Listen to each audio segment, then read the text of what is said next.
If you had told me 10 years ago that my own parents would sue me for buying a house, I probably would have just laughed. But not because it sounded ridiculous, because it sounded exactly like them. After 13 years of grinding, budgeting every coffee, skipping vacations, and duct taping my car together with YouTube tutorials and prayer, I finally bought my first home. Just a modest 2-bedroom with a lemon tree in the back and creaky floors that made me feel rich anyway. It wasn't just a house. It was a win. A quiet middle finger to every "you won't make it" I ever heard growing up. I posted a picture on Instagram. Just one photo. Me, standing on the porch, keys in hand. Caption: "She's all mine. 13 years, 3 jobs, 0 handouts. Hashtag homeowner, hashtag lemons to lemonade." I didn't tag my family. I didn't even think they followed me anymore. But somehow, 3 days later, I was served a lawsuit. Yup. A real court summons. From my own parents. They were suing me for $350,000 in unpaid family debt and emotional compensation for support provided during my upbringing. I wish I were joking. I stared at the paperwork like it might dissolve if I blinked hard enough. But nope. There it was. Legal letterhead, their names, and an itemized breakdown of what they believed I owed them. Line 12 literally said, "Emotional damages due to years of disrespect, lack of gratitude, and flaunting success without offering repayment to those who sacrificed for it." I couldn't even get angry. My brain short-circuited at flaunting success. Bro, I bought a house with vinyl floors. My living room ceiling fan still rattles like a haunted tambourine. Let me rewind. I'm the oldest son. The invisible one. My brother Kyle. He was the prodigy, the miracle baby, the future of our family. The sun rose and set on his GPA. He got the good meals, the good attention, the good grief when he messed up. They called his mistakes learning experiences. Mine were disappointments. By 15, I was bagging groceries and secretly using half my paycheck to cover my parents' phone bill. By 17, I was told I wouldn't be getting help for college, because "you're the independent one, you'll figure it out." And I did. I worked. I stacked jobs. I skipped parties. I slept 4 hours a night for years. My first car had to be started with a screwdriver. My first apartment had mold. My first client stiffed me for $900 and I cried in a Taco Bell parking lot. But I kept going. Because no one was coming to save me. Meanwhile, Kyle got $40,000 to launch a wellness app that never left beta. When it failed, they told him, "At least you tried." When I said I wanted to buy a house someday, my dad literally laughed. "On what, good vibes and frozen burritos?" I ate that. Swallowed it. Smiled. But I didn't forget. So when I posted that photo of my new house, I wasn't showing off. I was breathing for the first time in years. That house was everything I never got: stability, space, peace. A door that didn't slam in my face. And that's what triggered them. Not the money. The fact that I did it without them. I called my mom after I got the court papers. Not to scream, just to confirm it was real. She picked up on the second ring. "Hello?" she said, like she hadn't just legally stabbed me in the ribs. "I got served today," I said. "You really filed a lawsuit?" A pause. Then her voice, sharp and cold. "We raised you. You owe us." I felt something in me snap. Not loudly. Not violently. Just, cleanly. Like a cord finally gave out after years of tension. "I've given you everything I ever had," I said quietly. "And when I finally gave myself something, just once, you came to take that too?" Click. She hung up. And just like that, it was war. 2 days after my mom hung up on me like a villain in a soap opera, I got a text from Kyle. "Kyle. Hey man. Can we talk? Don't freak out." Oh, don't freak out. That's like telling a house not to panic while it's on fire. Now, here's the thing you need to know about Kyle. He's the kind of guy who can ruin your life and then say, "It's not personal, it's just vibes." He's charming. He's got that golden retriever confidence, the kind people mistake for leadership. He's the kind of guy who borrows your car and returns it out of gas, then posts a photo of it on Instagram with the caption, "Grateful for all the blessings, folded hands. When we were kids, Kyle used to borrow my birthday money from Grandma. My parents would shrug and say, 'He's your brother, don't be so greedy.' I didn't respond to his text. So he called. I let it ring the first time. Then I picked up the second, because I knew he wouldn't stop until he got his moment. 'Yo,' he said like we were boys. 'You busy?' 'Kyle,' I said flatly. 'Why are you calling?' A pause. Then the fake sigh he always does when he's about to drop some manipulative nonsense. 'I heard about the lawsuit,' he said. 'Mom and Dad are emotional, man. They feel left out.' I almost choked. 'They're suing me, Kyle.' 'Left out of what? A Pinterest board?' 'Dude,' he laughed awkwardly. 'You've been kinda distant lately. You bought a house and didn't even tell anyone.' 'Oh, I'm sorry. Was that before or after I paid off Dad's truck loan? Or when I covered Mom's dental surgery? Maybe I should have mailed out invites.' Silence. Then, and I swear I'm not making this up, he said, 'Look, I know they're being dramatic, but you gotta admit you wouldn't be where you are without the family.' My brain short-circuited. I had to take the phone away from my ear and just stare at it like it had betrayed me. 'They didn't help me,' I said. 'They drained me.' 'Come on,' he said. 'Dad coached your little league team. I was 10. That was before he skipped my high school graduation because he didn't feel like driving in traffic. They fed you, clothed you, gave you a roof.' 'Barely. I started paying them rent at 16. You got a car. I got a lesson in responsibility.' 'Okay, fine,' he snapped. 'But what's $350,000 to you now? You bought a house, right? You're doing good. Maybe just give them something so we can all move on.' And there it was. The ask? Kyle's calls are never just checking in. They're chess moves. And I was the pawn with a credit score. 'You talked to them,' I said slowly. 'They put you up to this.' Silence. Then he sighed. 'They're scared, bro, things are tight. Dad hasn't worked in a while, Mom's retirement fund's almost gone. And they think the solution is to sue their own son?' I asked. 'That's your family's version of problem solving? They just want recognition, man. They feel like you left them behind.' 'No,' I said coldly. 'I got out. There's a difference. Here's the wild part. They really believed they were entitled to my success. Like my house was built on their sacrifices. But here's what they never talk about. They never visited me during college. Never helped with tuition. Never asked how I was eating when I worked 2 jobs and lived off instant noodles. Never said, 'I'm proud of you,' when I landed my first real job. They only called when the bills came due. Kyle was the one with potential. I was the one with utility. Need help moving? Call me. Need money for Mom's emergency dental? Me. Need a cosigner? Me. But make a life of my own? That's betrayal. I hung up on Kyle mid-sentence. No warning. No goodbye. 5 minutes later, he texted. 'Kyle. Wow. Real mature. They're gonna win, you know.' Kyle again. 'If you just handled this privately, none of this would have happened.' And that's when something in me flipped. They were betting on me to stay quiet. To be the good son. The responsible one. The one who never caused waves. They thought shame would keep me soft. But I wasn't ashamed. I was angry. That night I dug through my files. I printed bank transfers. Screenshots of old texts where they asked for money. Just this once. Venmo history. Receipts from every gift I paid for. Every dental copay. Every flight home for holidays where I slept on a couch because Kyle needed his space. Every dollar I gave out of guilt. Every favor I did while my own power bill was overdue. I made copies.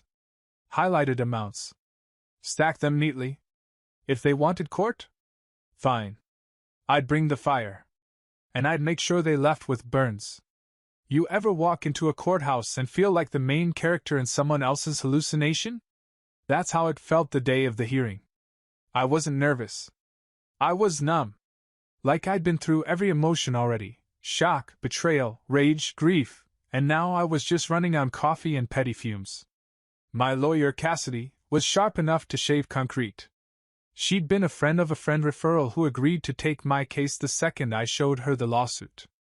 She read it, blinked once, then said, "They're trying to sue you for existing?" "Pretty much," I said, with interest. She leaned back in her chair, popped the cap on a Mont Blanc pen, and said, "Let's ruin their day." I liked her instantly. The courtroom was nothing like TV. No dramatic lighting or gasps from the gallery. Just beige walls, a tired judge, and the faint smell of stress and printer toner. I wore a navy button-down. Nothing flashy. Just clean and calm. Kyle wasn't there, apparently too busy, working on something big. Which probably meant designing another failed merch line for his non-existent fanbase. My parents were already seated. My mom gave me that tight smile she reserves for funerals and Facebook posts. My dad wouldn't even look at me. He sat with his arms folded, like a king at a child's chess tournament. Their lawyer was exactly what you'd expect: gray hair, expensive watch, smile like a tax audit. The judge asked us to keep things civil. Then the circus began. Their lawyer stood up first. "Your Honor," he began, with the kind of slow dramatic flair usually reserved for courtroom dramas and soap operas. "We are here today because my clients, the plaintiff's parents, made considerable sacrifices throughout the defendant's life. Financial, emotional, and logistical. Logistical. What were they, UPS?" he continued. "They provided food, housing, emotional support, and were instrumental in the defendant's development and success. And now that he has come into significant personal assets, he has refused to recognize or compensate their contributions." Cassidy leaned toward me and whispered, "I hope this guy paid in advance." I nearly choked. The lawyer went on to reference some obscure, family reimbursement precedent from a 1982 case in Texas, which Cassidy immediately shot down in her opening argument by pointing out that the case was not only dismissed, but the plaintiff ended up having to pay the defendant's legal fees. Then it was our turn. Cassidy stood like she was adjusting a crown, not a blazer. "Your Honor, this case isn't about debt. It's about entitlement. The plaintiffs are attempting to retroactively charge their son for being raised." She held up a packet. "What we have here are receipts. Actual receipts. Over 40 documented instances of the defendant providing financial assistance to his parents. Totals exceeding $28,000 over the past 6 years alone." She handed a copy to the judge. "Exhibits A through are detailed direct transfers, medical payments, and bill coverage, all unreciprocated. Exhibits S through W are screenshots of text messages where the plaintiffs repeatedly refer to these payments as help, not loans. No repayment was ever discussed." My mom's face was rapidly approaching. Lemon sucking in a wind tunnel territory. Cassidy wasn't done. "Furthermore," she said, her voice steady, "the plaintiffs claim emotional distress. But, Your Honor, we have correspondence showing that the moment the defendant posted about his home purchase, a modest property, bought entirely with his own income, the plaintiffs responded not with pride or congratulations, but with legal action." She let that hang. "The timing, Your Honor, suggests this is not about fairness. It's about resentment. About control. About a family dynamic where one child is treated as a bank account while the other is treated like royalty." That last line? I saw my mom's jaw clench. Cassidy dropped the final bomb. "And if the court needs further evidence of motivation, we also have Exhibit X, a voicemail from the plaintiff's other son, Kyle, where he explicitly states, and I quote, 'What's $350,000 to you now? You're doing good. Maybe just give them something so we can all move on.'" My dad finally looked at me. If looks could kill, I'd be a ghost typing this. The judge didn't call for a recess. He didn't need one. He looked like a man who'd seen one too many family betrayals disguised as legal claims. He rubbed his temples. Looked at my parents. Then at me. Then he said the words I didn't even know I'd been dying to hear. There is no legal merit to this claim. It is dismissed. With prejudice. Which meant they couldn't refile. Couldn't try again. Couldn't keep leeching through the courts. He looked at them and added, "You cannot invoice your children for being parents. That's not how families, or the law, work." My mom looked stunned. My dad's face went from furious to flushed to something like regret. But it was too late. The moment they filed that lawsuit, they didn't just break trust, they buried it. Cassidy turned to me as we walked out. "You want to go after them for legal fees?"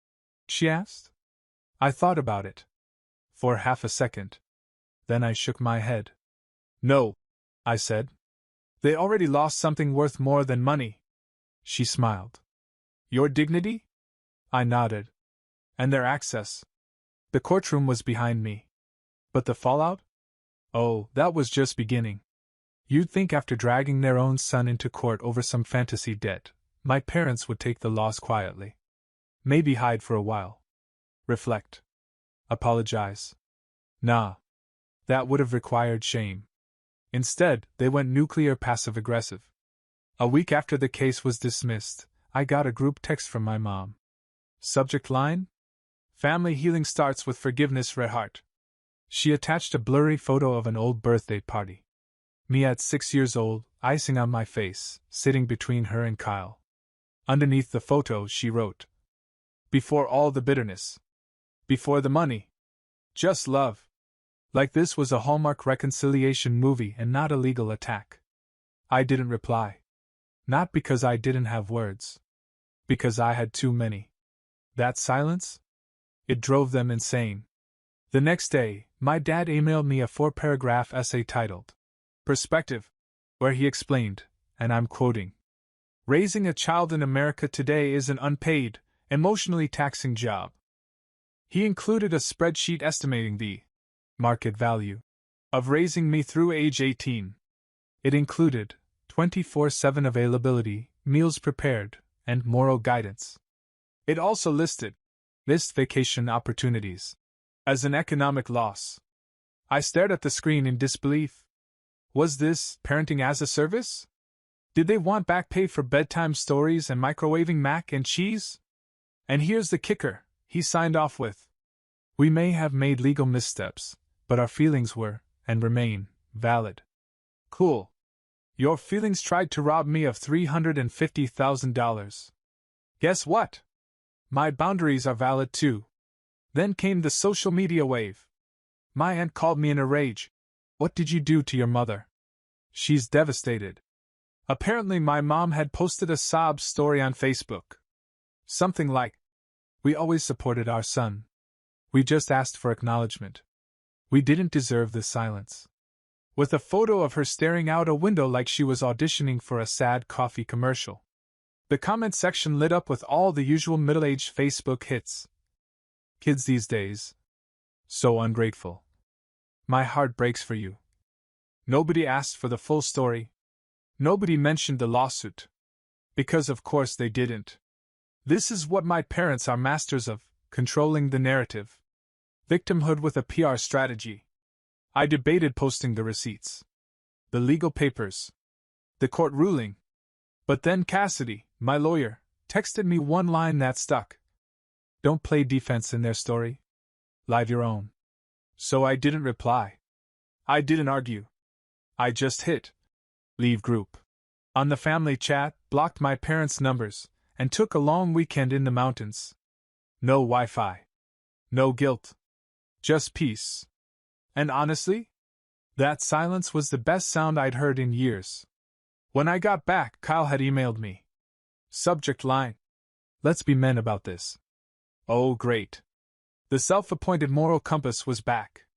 He started off with, "You know I never agreed with the lawsuit, but..." Bro. There's always a but with Kyle.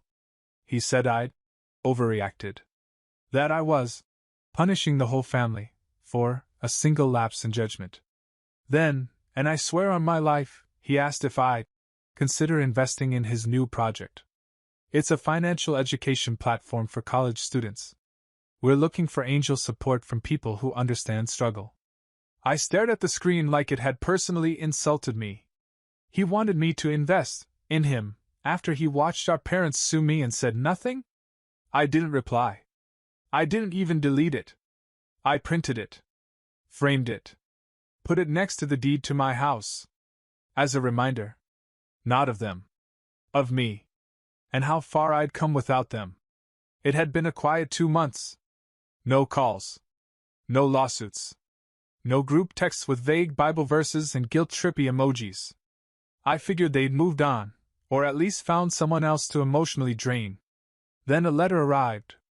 Not an email. A real letter. Handwritten. No return address. Just my name, neat block letters, no smudges. Inside? 3 sheets of lined paper. And 1 sentence written at the top in careful script. Before you throw this out, just read to the end. It wasn't from my mom. Or my dad. Or Kyle. It was from my grandfather. Now, let me explain. My granddad, Mom's dad, was always a bit of a mystery growing up. Lived across the country. Visited once a year. Sent crisp $20 bills and birthday cards with notes like, "Be smarter than the rest." He was the one adult in my life who never guilt-tripped me. Never expected anything in return. He asked questions. Listened more than he spoke. And when I was 19 and couch surfing through college, he randomly sent me $500 with a sticky note. For books. Or food. Or escape. I never forgot that. So when I saw his handwriting, I actually paused. And I read. The letter didn't pull punches. I've been watching this situation unfold from a distance. I'm ashamed of what your parents did. But I'm not surprised. He went on to explain how this wasn't the first time they tried to manipulate family over money. How years ago, they tried to get him to transfer part of his estate to Kyle, behind my back. Framed it as securing the future for the more promising son. He said he refused. Said it caused a falling out. They painted me as cold. Said I favored you. Maybe I did. Not because of birth order. Because of backbone. Then came the real twist. They don't know this, but I rewrote my will last year. You are the sole beneficiary. I froze. Not because you need it. Because you deserve something in this family that isn't wrapped in guilt or debt.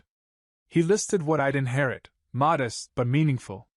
His home, a paid-off cabin in the Carolinas. Some investments. A dusty old truck I remembered riding in once when I was a kid. Nothing flashy. But his. Fully his. And soon mine. He ended the letter with, "This is your legacy now. You earned it the hard way. Let them stew. You don't owe ghosts anything." I stared at the paper for a long time. Not smiling. Not crying. Just stunned. For the first time in my life, someone in my family saw me, not as a utility, not as a backup plan, not as a cash-out option, but as a man who built something from nothing. 2 weeks later the call came.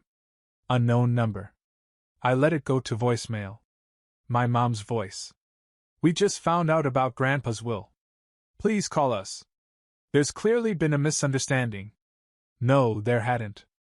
The only misunderstanding was them thinking I'd still play the role of obedient emotional ATM. A second voicemail came that night. This time Kyle. "Look man, I'm not even mad you got everything. Just, if you don't want the cabin, I'd be willing to take it off your hands. You're more of a city guy anyway, right?" I didn't answer. Instead, I booked a flight. 3 weeks later, I stood on the front porch of my grandfather's cabin. It smelled like pine and old stories. Inside, everything was still, but not cold. Just waiting. A fire pit out back. A box of faded photos under the bed. A kitchen stocked with canned soup and whiskey. And in the corner of the living room? A handwritten note under a ceramic mug. Some things are worth holding on to. Some people aren't. I sat down. Sipped. And smiled for real for the first time in a long time. I was at the cabin maybe 2 weeks before the peace cracked. It had become my sanctuary. The kind of place where silence wasn't lonely, just earned. I'd spend mornings walking the wooded trails out back, afternoons journaling, and nights sitting on the porch with tea and a hoodie that still smelled like city stress. Then one afternoon, I heard the sound I'd prayed I'd never hear again. Tires on gravel. I looked out the front window and froze. It was a black SUV. And Kyle was driving. He got out like he was on a real estate show. Designer jacket, white sneakers too clean for dirt roads, and a smug expression like he thought this was some kind of casual visit. I didn't move. He knocked once. Twice. Then yelled, "Yo! I know you're in there, bro. Come on." I opened the door just wide enough to make eye contact. "You drove 5 hours for what?" I said flatly. He raised his hands like I was the unreasonable one. "Just want to talk." I stepped outside but kept the screen door between us. "Talk." He glanced around like he was casing the property. "This place is sick," he said. "Rustic, but not in a creepy way. I could totally Airbnb this." I didn't respond. So he sighed, dropped the fake casual tone, and got to the point. "Look, I know we've had tension," he said. "But this whole inheritance thing? It's got the family spiraling." I blinked. "You mean it's got you spiraling?" "Dude," he said like I was being unreasonable. "I'm trying to be honest here. Dad's furious. Mom's crying every day. This place was supposed to go to all of us. It wasn't," I said calmly. "And they know that." He shifted his weight. "Yeah, well, they think you manipulated Grandpa." That made me laugh. "Right," I said. "I manipulated the one man in the family who actually treated me like a human." Kyle's jaw clenched. "Look," he said. "I came to make a deal." I tilted my head. "A deal?" He pulled out a folder from the passenger seat of his car. Inside? A printed proposal. A real one. Logo, mission statement, fake statistics, the works. Kyle and Company, an eco-luxury retreat startup. He laid it out like he was pitching to a Shark Tank judge. "I want to convert this place into a high-end getaway. Fire pits, guided hikes, wellness weekends. I've got a friend who does SEO. You'd get a 35% equity stake. No pressure. Just think about it." I stared at him. This man, this actual human person, had shown up uninvited to the only place I had left untouched by drama, and tried to monetize my grief. "You're not serious," I said. He grinned. "I'm always serious about opportunity." I laughed once, then opened the screen door fully. Not to let him in, to hand him the key. Not the cabin key. A plastic key fob to a storage unit back home. "What's this?" he asked. "Everything I paid for over the years," I said. "Receipts, bills, emails. If you want something from me, start there. Pay that back, and maybe I'll consider it." He blinked. "You kept all that?" "Of course I did," I said. "Because deep down, I always knew one day you'd try to act like you earned something you never built." Kyle scoffed. "You're bitter." "No," I said. "I'm finally at peace. Which is why you need to leave." He didn't. Not immediately. He stood there for a full minute, like he was trying to decide whether to blow up or fake humility. Then he said something that told me everything I needed to know. "You think this is over, don't you?" I just smiled. "No, Kyle. I know it is." And I shut the door. He peeled out 5 minutes later. Kicked up a cloud of dust so thick it took an hour to settle. But inside? I felt lighter than I had in years. Because Kyle didn't realize that the real inheritance wasn't the cabin, or the money. It was the freedom. And I wasn't giving that up for any price. I wasn't planning to say anything publicly. For months, I kept my circle small. Cabin life, clean inbox, peace like I'd never known. I figured I'd said everything that needed saying, in court, in silence, in shutting the damn door on every manipulation attempt that came my way. But then my mom posted again. This time it went viral. A sob story written in long-form Facebook font with dramatic paragraph breaks and cherry-picked Bible quotes. She talked about how her ungrateful son abandoned the family after getting everything he wanted. There were over 3,000 shares by the time it hit my radar. Friends of friends started messaging me. Even old coworkers reached out asking if I was okay. One guy from high school asked if that GoFundMe my parents launched was legit, the one titled, "Help Two Loving Parents Heal After Betrayal Broke a Heart." They were asking for $100,000 to recover emotional losses from family separation. That was it. That was the final straw. I opened my laptop, took a deep breath, and wrote one post. Just one. It started like this. Hi. I'm the son who abandoned his family. The one who paid off his parents' debt while they called him selfish. The one who was sued for $350,000 for buying a house they didn't help pay for.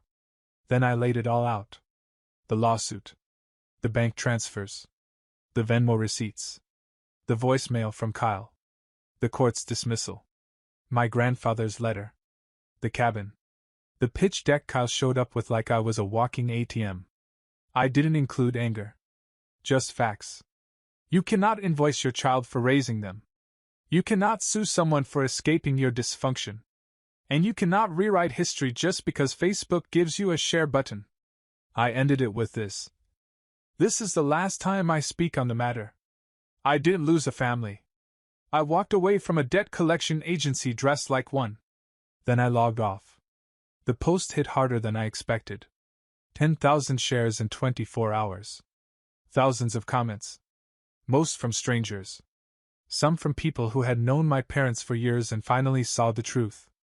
My inbox flooded with messages like, "My mom's the same way.